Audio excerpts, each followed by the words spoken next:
إن الحمد لله نحمده ونستعينه من يهده فلا مضل له ومن يضلل فلا هادي له وأشهد أن لا إله إلا الله وحده لا شريك له وأشهد أن محمدا عبده ورسوله أما بعد فإن خير الحديث كتاب الله وخير الهدي هدي محمد صلى الله عليه وسلم وشر الأمور محدثاتها وكل بدعة ضلالة يا أيها الذين آمنوا اتقوا الله حق تقاته ولا تموتن إلا وأنتم مسلمون يا أيها الناس اتقوا ربكم الذي خلقكم من نفس واحدة وخلق منها زوجها وبث منهما رجالا كثيرا ونساء واتقوا الله الذي تساءلون به والأرحام إن الله كان عليكم رقيبا يا أيها الذين آمنوا اتقوا الله وقولوا قولا سديدا يصلح لكم أعمالكم ويغفر لكم ذنوبكم ومن يطع الله ورسوله فقد فاز فوزا عظيما بلا شبہ سب طرح کی تعریف اللہ ہی کے لیے ہے. ہم اسی کی تعریف کرتے ہیں اور اسی سے مدد مانگتے ہیں. جسے اللہ راہ دکھائے اسے کوئی گمراہ نہیں کر سکتا اور جسے اللہ دودھ کاٹ دے اس کو کوئی بہترین راستہ نہیں دکھا سکتا. اور میں گواہی دیتا ہوں کہ معبود برحق اکیلا ہے، اس کے برابر ہی کوئی نہیں ہے. اور میں گواہی دیتا ہوں کہ حضرت محمد صلی اللہ علیہ وسلم اللہ کے بندے اور رسول ہیں. اور سب باتوں میں بہترین بات جو ہے اللہ تعالیٰ کی بات ہے. راستوں میں بہترین سیدھا راستہ اللہ کے نبی صلی اللہ علیہ وسلم کا راستہ ہے. اور دین میں ہر نئی چیز نئی کام بدعت ہے. ہر بدعت گمراہی ہے. ہر گمراہی دوزخ کی طرف لے جاتی ہے. برادران اسلام، آپ کے سامنے چند جمعے سے نماز نبوی کی چند باتیں آپ کے سامنے رکھتے چلے آ رہا ہوں. جیسا کہ غسل کے بارے میں پچھلے جمعے میں چند باتیں رکھا ہوں اور وضو اور تیمم انشاءاللہ آج ختم کریں گے انشاءاللہ. اللہ تعالیٰ ہمیں اس کے کلام پاک سے اور آخری نبی محمد صلی اللہ علیہ وسلم کے سنت نبی سے آپ کے سامنے باتیں رکھنے اور خود عمل کرنے کی توفیق عطا فرمائے. میرے بزرگوں عزیز دوستو، پچھلے جمعے میں آپ کے سامنے غسل کے متعلق ایک حدیث آپ کے سامنے رکھا ہوں. بخاری شریف کی حدیث ہے. جیسا کہ حضرت میمونہ رضی اللہ عنہ بیان کرتے ہیں کہ رسول اکرم صلی اللہ علیہ وسلم نے جب غسل کرنے کا ارادہ فرماتے تو سب سے پہلے اپنے دونوں ہاتھ کو دھو لیتے، پھر دائیں ہاتھ سے اپنے شرمگاہ کو دھوتے، پھر دونوں ہاتھ بالکل صاف کر لیتے یا پھر مٹی پر رگڑتے، اور اس کے بعد جس طریقے سے وضو کرتے نماز کے لیے اس طریقے سے دونوں ہاتھ دھوتے، پھر کلی کرتے اور ناک میں پانی ڈالتے، پھر چہرہ دھوتے، پھر کوہنیوں تک اپنے دونوں ہاتھوں کو دھو لیتے. اس کے بعد اپنے سر پر 3 چلو پانی ڈال دیتے اور پورا بدن صاف کر لیتے. تمام غسل ہونے کے بعد اس علاقے سے ہٹ کر اپنے پاؤں دھو لیتے. یہ ہے نبی کریم صلی اللہ علیہ وسلم کا غسل کا طریقہ. بہت سے لوگ خود ساختہ دعائیں پڑھتے ہیں غسلن جنابتن وغیرہ وغیرہ. اس کی کوئی دلیل نہیں ہے. صرف آدمی کو نیت چاہیے. جو غسل آپ کرتے ہیں اس کی نیت ہونی چاہیے کہ جنابت کا غسل کر رہے ہیں یا جمعے کی غسل کر رہے ہیں یا عیدین کے غسل کر رہے ہیں وغیرہ. جو بھی غسل کرتے ہیں اس سے نیت ہونی چاہیے. دل میں نیت کرنی چاہیے. نیت اس کو کہتے ہیں، دل کے ارادے کو نیت کہتے ہیں. کوئی زبان سے کہنے کی کوئی ضرورت نہیں.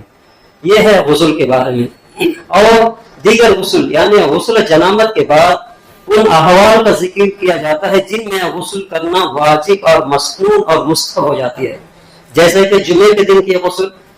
حضرت ابن عمر رضی اللہ عنہ روایت کرتے ہیں کہ رسول اکرم صلی اللہ علیہ وسلم نے فرمایا، جب تم میں سے کوئی شخص جمعہ نماز کے لیے آئے تو اسے غسل کرنا چاہیے. یہ جو ہے بخاری کی حدیث ہے. اسی طریقے سے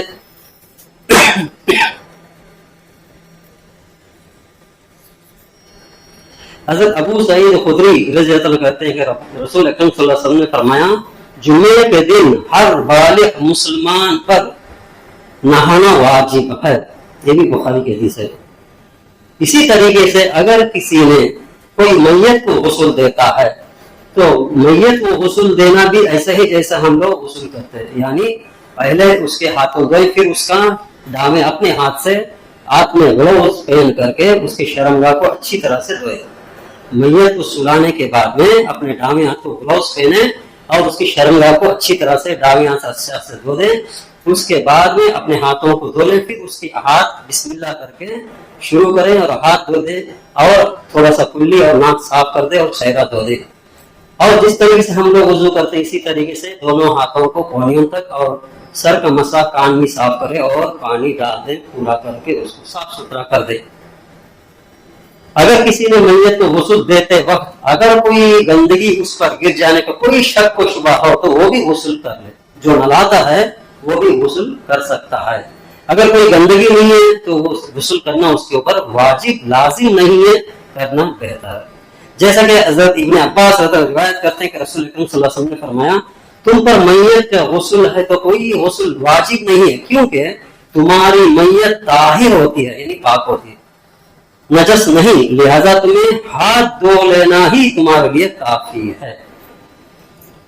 یہ جو ہے بیہقی کی حدیث ہے یہ۔ اور اسی طریقے سے کوئی کلمہ پڑھتا ہے یعنی غیر مسلمان جو اسلام میں آتا ہے تو اس کو جب غسل کروانا ہے وہ بھی نو مسلم کو غسل بھی کروانا واجب ہے، یہاں تک کہ اس کو غسل کرانے کے وقت میں جیسا میت کو غسل کرانے کے وقت بیر کے پتے اور کافور ڈالتے ہیں، اسی طریقے سے نو مسلم کو جب پانی نہلاتے ہیں غسل کرواتے ہیں تو بیر کے پتے ڈال کر غسل کروانا چاہیے۔ جیسا کہ قیس بن عاصم رضی اللہ عنہ سے روایت ہے کہ جب وہ مسلمان ہوئے تو رسول اکرم صلی اللہ علیہ وسلم نے انہیں حکم دیا کہ پانی اور بیری کے پتوں کے ساتھ غسل کریں، بیر کے پتے جو ہے تھوڑے سے پانی میں ڈالیں۔ یہ جو ہے ابو داؤد کی حدیث ہے۔ اسی طریقے سے عید کے روز غسل کرنا، نافع کہتے ہیں کہ حضرت ابن عمر عید الفطر کے روز غسل کیا کرتے تھے، یعنی اس دن بھی عید کے دن بھی غسل کرنا۔ اسی طریقے سے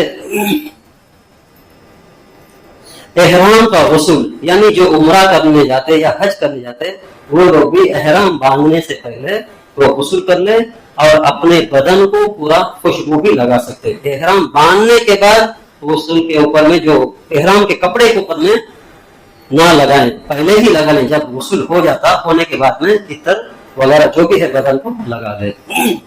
حضرت زید بن ثابت روایت کرتے ہیں کہ حج اور احرام باندھتے وقت حج کے لیے احرام باندھتے وقت رسول اکرم صلی اللہ علیہ وسلم نے غسل فرمایا تھا۔ اسی طریقے سے اللہ کے نبی صلی اللہ علیہ وسلم زیادہ پسندیدہ جو تھا وہ مسواک بھی تھا، اسی لیے مسواک کے بارے میں چند باتیں رکھنا مناسب ہے، کیونکہ مسواک کرنا منہ کی صفائی اور اللہ کی خوشنودی حاصل کرنے کا ذریعہ ہے۔ جیسے کہ حضرت ابو ہریرہ رضی اللہ عنہ روایت کرتے ہیں کہ رسول اکرم صلی اللہ علیہ وسلم نے فرمایا اگر میں اپنی امت کے لیے مشکل نہ جانتا تو اپنی امت کو عشاء کی نماز میں تاخیر کرنے، یعنی عشاء کی نماز دیر سے پڑھنے اور ہر نماز سے پہلے مسواک کرنے کا حکم دیتا۔ یعنی اللہ کے نبی صلی اللہ علیہ وسلم فرماتے ہیں اگر مشکل مشقت میں میری امت نہ پڑتی، یعنی وہ مصیبت ہوتی، تکلیف ہوتی، اس کے لیے میں اس کو سنت قرار نہیں دیتا ہوں، جیسا کہ عشاء کی نماز دیر سے پڑھے اور ہر نماز کے وقت میں مسواک کرے، یعنی مسواک کرنا بہتر ہے، اللہ کے نبی صلی اللہ علیہ وسلم زیادہ پسند بھی ہے مسواک کرنا، اسی لیے مسواک کرنا ہمارے لیے اچھا ہے۔ اسی طریقے سے آئیے انسان کی فطرت کے اندر میں 5 چیزیں اللہ تعالیٰ رکھا ہے، جیسا کہ 5 صفات رکھا ہے کہ بچہ جب بچپن میں ہی بچے کو ختنہ کر دینا بہتر ہے، یعنی 7 دن میں جو عقیقہ کرتے ہیں اسی وقت میں کر دینا ختنہ بہتر ہے، تاکہ بچہ چھوٹا بھی اور جلدی بھی اس کو سوکھ جائے وغیرہ، یعنی ختنہ کرنا ایک سنت ہے۔ اور عقیقے دینے ہی اس کا نام بھی رکھا جائے اور اس کا بال بھی نکال دیا جائے، بال کا وزن چاندی کے دیکھیں اور اس کو غریبوں میں تقسیم کر دیا جائے۔ لڑکا ہونے سے 2 مینڈا مینڈی بکرا بکری وغیرہ قربان کیا جائے، لڑکی ہونے سے 1 مینڈا مینڈی قربان کیا جائے، یعنی لڑکا جب پیدا ہوتا ہے تو اس کو ختنہ کر دینا بہتر ہے، 7 دن میں اس کا نام بھی رکھ دیا جائے اور عقیقہ کر دیا جائے. اسی طریقے سے ختنہ کرنا لڑکے اور زیر ناف کے بال نکالنا, اسی طریقے سے ناخن کاٹنا اور بغلوں کے بال نکالنا اور مونچھیں کاٹنا, ترشانا. یہ بخاری کی حدیث ہے. یہ 5 چیزیں 5 صفات جو ہے فطرت ہے, یہ لازمی ہے, ہر آدمی کرنی چاہیے. جیسا کہ ختنہ کرنا, زیر ناف بال نکالنا, ناخن کاٹنا, بغلوں کے بال نکالنا اور مونچھیں کاٹنا, یہ فطرتی کام ہے. اسی لیے اس کو ہمیں کرنا بہت ہی ضروری چیز ہے. آئیے وضو کا مسئلہ طریقہ مکمل ترتیب کے ساتھ دیکھیں گے. وضو کے شروع میں بسم اللہ ضرور پڑھنا چاہیے, کیونکہ رسول اکرم صلی اللہ علیہ وسلم نے فرمایا کہ جس نے بسم اللہ نہ پڑھا اس کی وضو نہیں ہوگی, اسی لیے بسم اللہ کہنا ضرور ہے. واضح ہے کہ وضو کے ابتدا کے وقت صرف بسم اللہ کہنا چاہیے. الرحمن الرحیم کے الفاظ کسی حدیث سے آپ کے سامنے واضح نہیں ہوگی. اس سے ثابت ہوا کہ وضو کے شروع میں بسم اللہ پڑھنی چاہیے.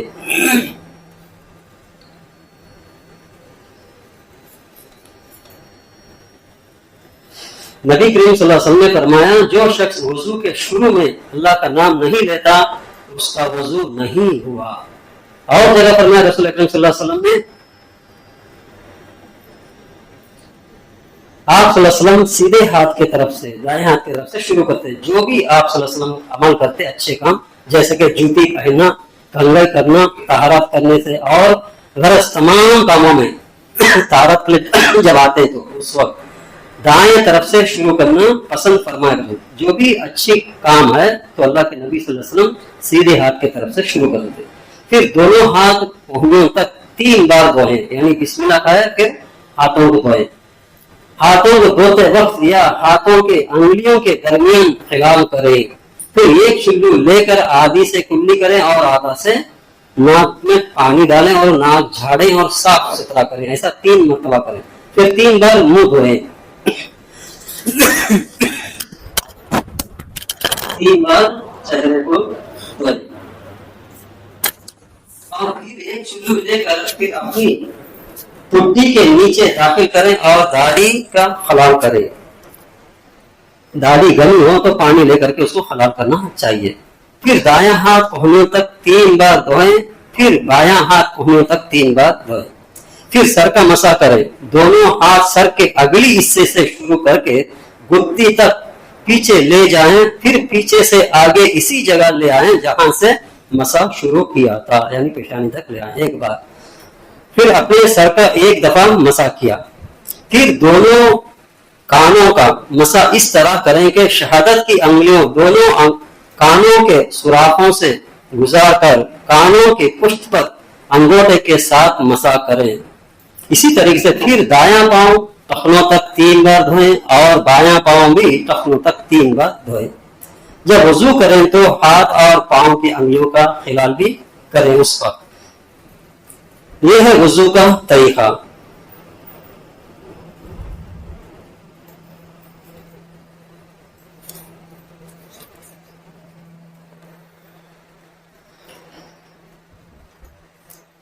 حضرت عبداللہ بن عمر نے فرمایا کہ اگر زخم پر پٹی باندھی ہوئی ہو تو وضو کرتے وقت پٹی پر مسح کر لیں اور ارد گرد دھو لیں. اگر کسی کو مار لگاؤ ہاتھ میں ہے یا پیر میں کہیں بھی تو پٹی کے اوپر میں ہاتھ سے مسح کر لیں, اس کے ارد گرد پانی سے صفائی کر لیں. اور بہت سے لوگ ہر ہاضو دھوتے وقت ہر قسم کے رقم کے دعائیں پڑھتے, اس کی کوئی دلیل نہیں. جیسے کہ ہاتھ دھوتے وقت ایک دعا پڑھتے, کلی کرتے وقت اور دعا پڑھتے, ناک میں پانی لیتے وقت ایک دعا پڑھتے, وغیرہ وغیرہ. اس کی کوئی دلیل نہیں ہے. بسم اللہ سے شروع کریں اور پاؤں دھولیں, اس کے بعد میں یہ دعا پڑھیں. جیسے کہ اللہ کے رسول صلی اللہ علیہ وسلم نے فرمایا کہ جو شخص پورا وضو کرے اور پھر یہ کہے اشہد ان لا الہ الا اللہ وحدہ لا شریک لہ واشہد ان محمدا عبدہ ورسولہ, اس کا ترجمہ یہ ہے کہ میں گواہی دیتا ہوں کہ اللہ کے سوا کوئی معبود برحق نہیں, وہ اکیلا ہے, اس کا کوئی شریک نہیں, اور میں گواہی دیتا ہوں کہ محمد صلی اللہ علیہ وسلم اللہ کے بندے اور اس کے رسول ہیں. تو اس کے لیے جنت کے 8 دروازے کھول دیے جائیں گے, جس سے چاہے وہ داخل ہو سکتا ہے. یہ صحیح مسلم کی حدیث ہے. یعنی وضو پورا ہونے کے بعد یہ دعا پڑھے. اور اس کے بعد یہ اور بھی ایک دعا ہے, سبحانک اللہم و بحمدک اشہد ان لا الہ الا انت